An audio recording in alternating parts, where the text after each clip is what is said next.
Guys अभी recently ही NASA ने दुनिया के सबसे छोटे और सबसे हल्के सैटेलाइट को लॉन्च किया है। क्या आप उसका नाम जानते हैं? और क्या आप ये जानते हैं कि उसे बनाया किसने है?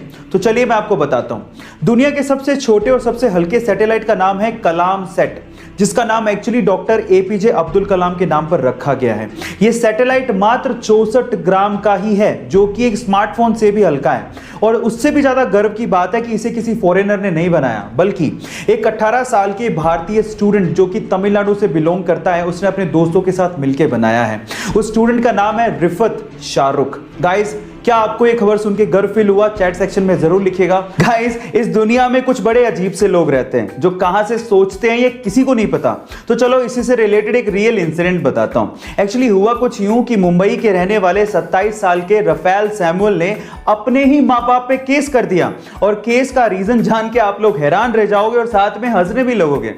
रफेल सैमुअल का ये कहना है कि उसके माँ बाप ने उसकी बिना परमिशन के उसे पैदा कर दिया था। और मेरा सवाल ये है कि उसे पूछने अब जाते कहां पे? इस फनी इंसिडेंट के बारे में आपका क्या ख्याल है? चैट सेक्शन में जरूर लिखिएगा। गाइस, आप लोगों ने मारुति, हुंडई और बाकी कार कंपनीज को टीवी में अपनी एडवर्टीजमेंट करते देखा होगा, लेकिन क्या आपने कभी लैम्बोर्गिनी या फिर बुगाटी जैसी कार कंपनीज को टीवी में ऐड करते देखा है?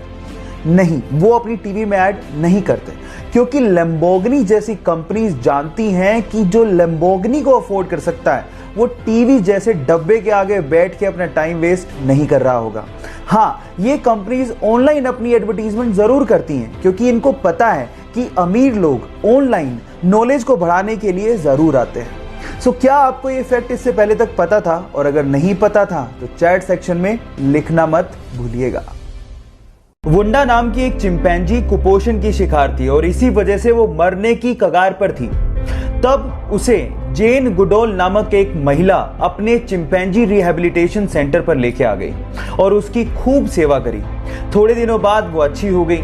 उसके बाद जब उसे वापस चिंपोंगा आइलैंड पर वो लोग छोड़ने गए और जैसे ही पिंजरा खोला तो वो चिंपैंजी हरियाली देख के और अपना घर देख के बहुत ज्यादा खुश हो गई और इतनी भावुक हो गई कि वो जेन के गले लगी और काफी देर तक उसके साथ चिपकी रही।